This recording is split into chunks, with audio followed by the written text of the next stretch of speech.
Halo semua, pada video ini saya ingin mengajak teman-teman untuk melihat pandemi yang terjadi dengan skenario terburuk dan apa yang harus kita lakukan untuk mengatasi masalah yang kita hadapi ini. Nah, mungkin ada teman-teman yang berpikir bahwa saya berusaha untuk menakut-nakuti. Tetapi, saya ingin teman-teman sadar bahwa ada perbedaan antara bodoh dengan berani. Jika kita ingin menyeberang jalan, kita tutup mata atas segala bahaya yang ada, lalu menyeberang. Itu bukan berani, guys. Itu bukan beriman, tetapi itu bodoh. Berani menurut saya adalah kita berani melihat kenyataan dengan segala konsekuensinya, lalu kita berani memikirkan bagaimana caranya untuk mengatasi segala masalah, dan kita berani untuk melangkah. Di dalam kasus menyeberang jalan, kita berani untuk melihat kanan kiri depan belakang, kita berani untuk menunggu waktu yang tepat untuk menyeberang dengan aman, lalu kita berani melangkah untuk menyeberang.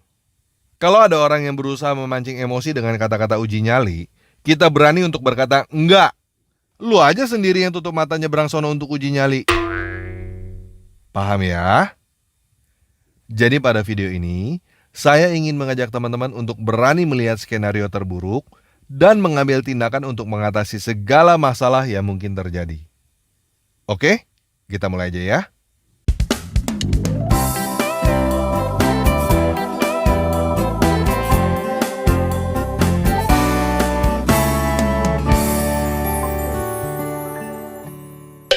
Nah, pertama saya ingin mulai dengan virus corona itu sendiri. Pandemi virus seperti ini bukan pertama kalinya terjadi di dunia. Dan saat ini, COVID-19 belum menjadi pandemi terbesar di sepanjang sejarah manusia. Pada tahun 1918, pernah terjadi pandemi flu Spanyol yang menewaskan 50 juta orang. Nah, pada saat video ini saya buat, korban virus corona yang meninggal di seluruh dunia sekitar 200.000 orang. Jadi masih jauh di bawah pandemi flu Spanyol.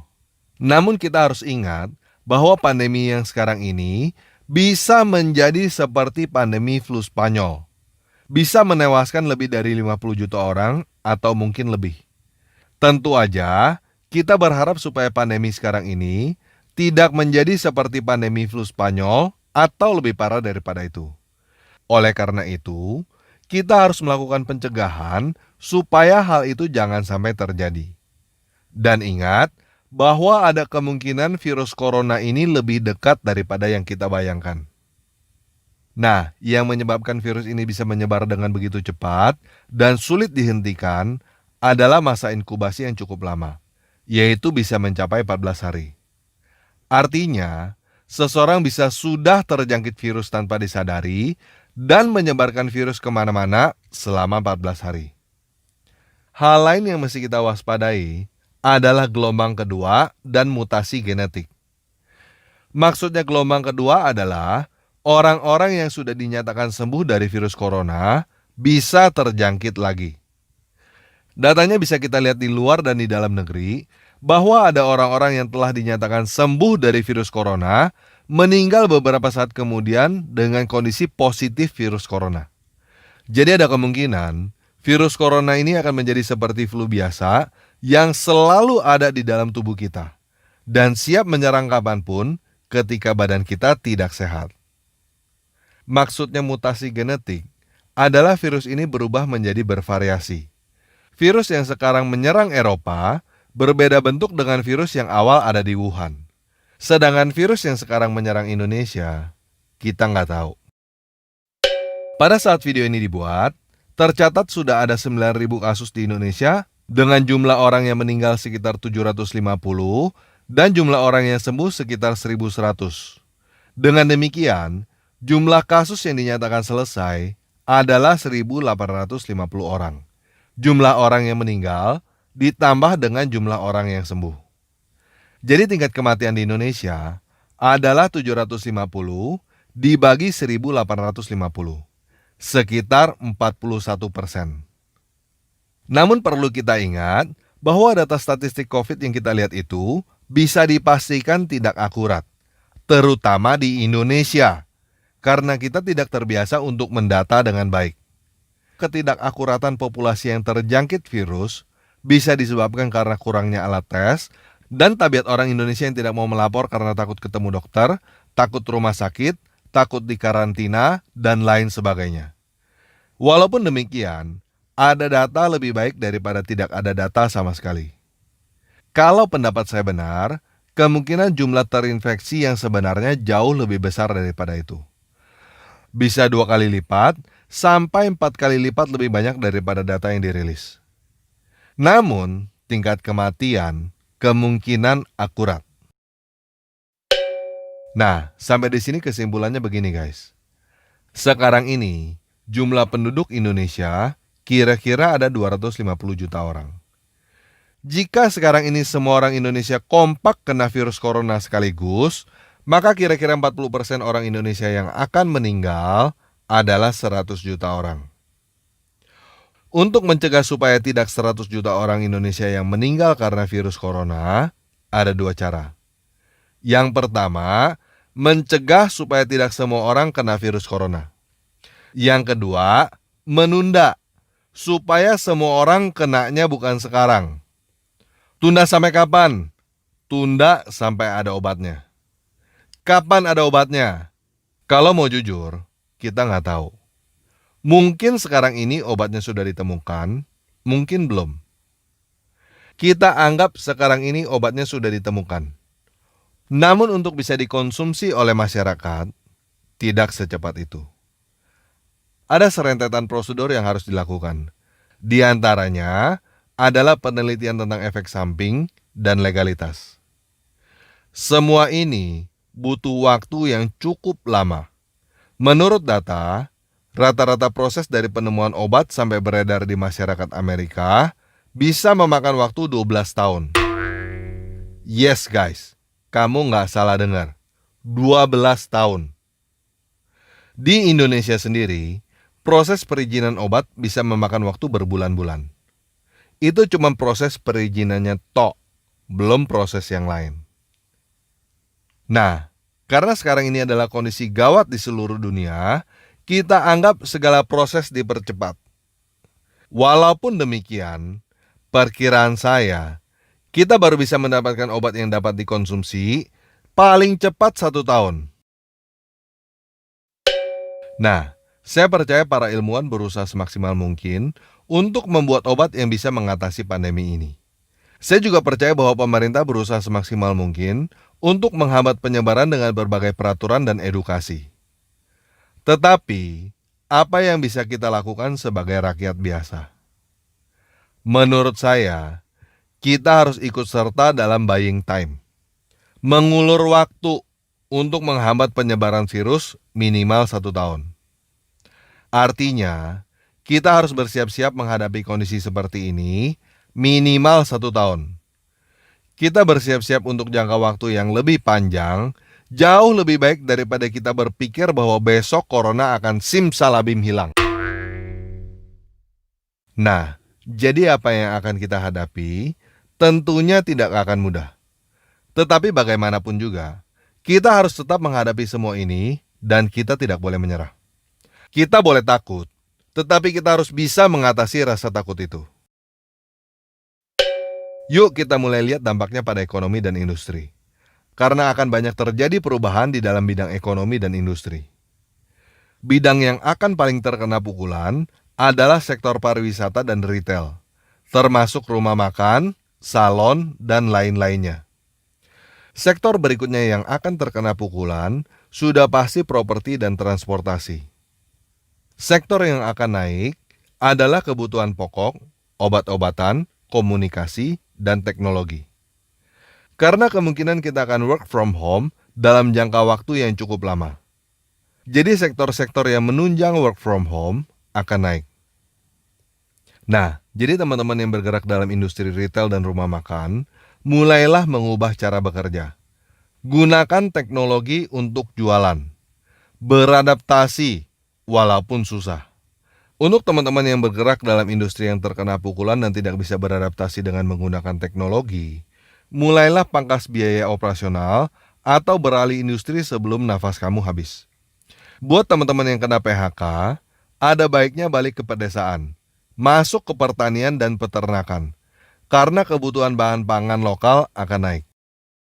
Kalau ada teman-teman yang terbelit utang, segera renegosiasi. Hal terpenting sekarang ini adalah survival. Yang penting bertahan hidup dulu.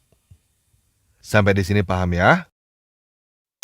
Nah, selain itu, satu hal lain yang perlu kita perhatikan adalah faktor keamanan.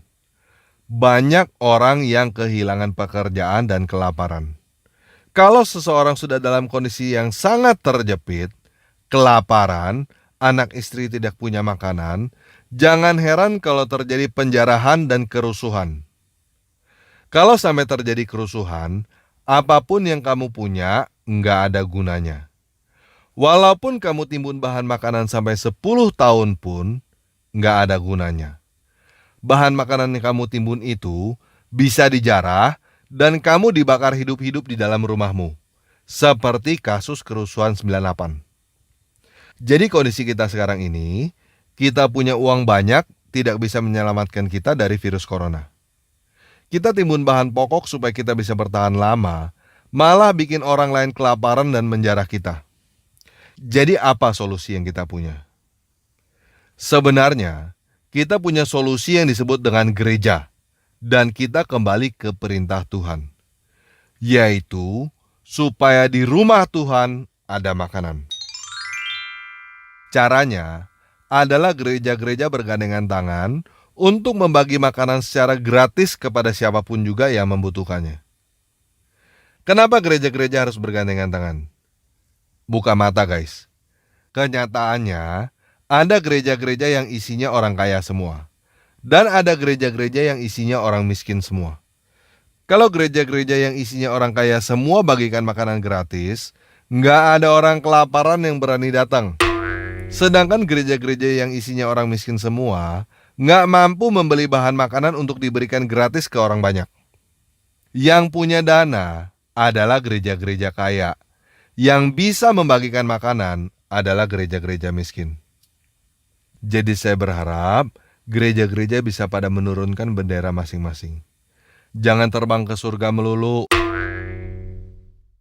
Mulai injak bumi lah. Kalau kamu berkata bahwa kamu percaya kepada Yesus, ini adalah saatnya kamu buktikan imanmu. Di dalam Lukas 12 ayat 42, Yesus berkata bahwa yang setia dan bijaksana, yang akan diangkat menjadi kepala, adalah mereka yang memberikan makanan tepat pada waktunya. Ini adalah waktu yang tepat untuk memberikan makanan, guys. Sebelum kamu dijarah oleh orang-orang yang kelaparan, mending kamu berikan mereka makanan dengan sukarela melalui gereja, supaya nama Tuhan dipermuliakan. Gimana? Setuju kan? Nah, saya tidak berharap ini hanya akan menjadi konsep. Tetapi saya sendiri tidak tahu bagaimana cara melakukannya. Yang bisa mewujudkan di rumah Tuhan ada makanan adalah teman-teman semua yang seiman di dalam Yesus Kristus. Dan yang bisa saya lakukan sekarang ini hanya menyediakan fasilitas untuk teman-teman yang ingin terlibat supaya di rumah Tuhan ada makanan untuk dapat saling berhubungan. Saat ini yang bisa saya lakukan adalah membuat grup Telegram t.me/ di rumah Tuhan ada makanan. Teman-teman yang terbeban untuk terlibat di dalam program di rumah Tuhan ada makanan, silakan bergabung ke grup Telegram t.me/ di rumah Tuhan ada makanan. Di grup itu, kita akan bahas bagaimana caranya kita bisa bekerja sama membuat di rumah Tuhan ada makanan. Yuk kita lakukan selangkah demi selangkah. Oke, sekian video kali ini. Yesus Kristus penguasa kita memberkati.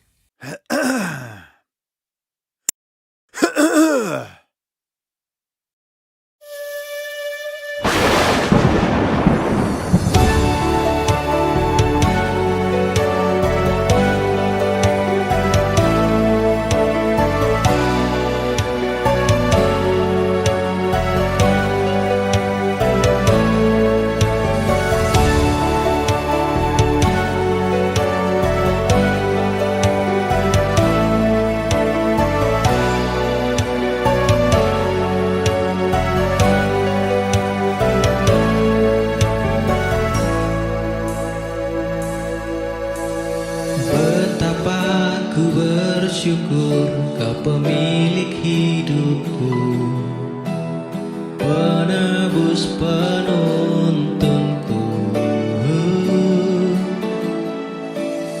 Gadamu dan tongkatmu itu yang menghiburku. Engkaulah gembalaku. Kasihku rasa berlimpah,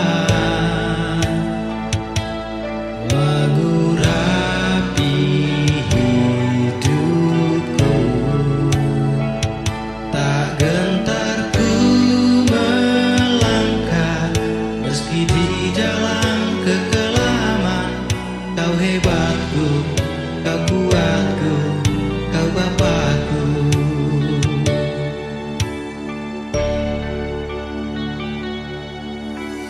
Di setiap malamku bertelut ku